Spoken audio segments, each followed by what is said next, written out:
when you're in your grief, how does it protect? Ibn Mas'ud radiallahu anhu describes exactly how it protects. As the Nabi sallallahu alayhi wasallam says, when a person is put in his grave and now a man approaches him in the grave, ready to execute punishment upon the person in the grave. And so he is approached with the punishment from his legs, where his legs are. And his legs will say, you have no power over us. You can't enter from here. You cannot punish from his legs. He used to stand reciting Surah Al Mulk. Go somewhere else. So then the punishment will come to him from his chest.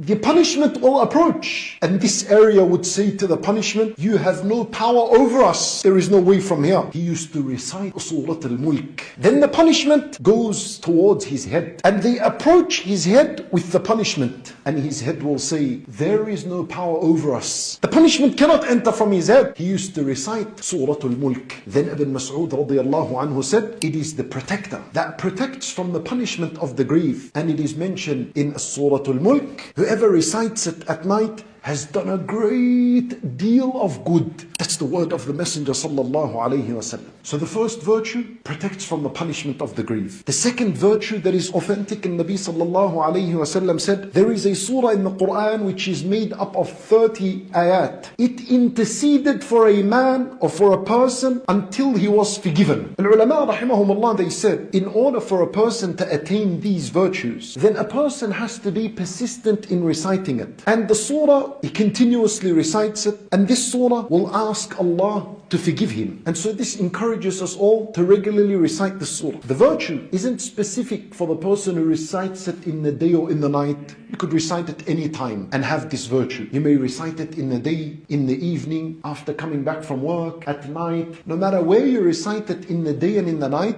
there is the reward and the virtue of what we are saying. So it's not bound or restricted to a specific time. We just said that Sunnah al-Nabi was to recite it before he slept. However, if a person forgot to recite it at night and then decided to recite it the next morning, then bi'idhnillahi ta'ala, he's included in this virtue. It interceded until a person was forgiven. The third virtue, the Nabi sallallahu alayhi wasallam, he said, there is a surah in the Quran consisting of only 30 ayat. It will intercede on behalf of its companion until it leads him into the paradise. And I want you to imagine a person being held, carried and dragged to Jahannam, full of shortcomings, and you are not included in the mercy of Allah. And so this surah begins to khasim. It begins to defend and argue on your behalf. Oh Allah, he used to recite me every night, and you're still being pulled and dragged. And it will say, oh Allah, he used to cry when he used to recite me and reflect upon its wisdoms and meanings. And he would recite it and reflect upon your greatness. And oh Allah,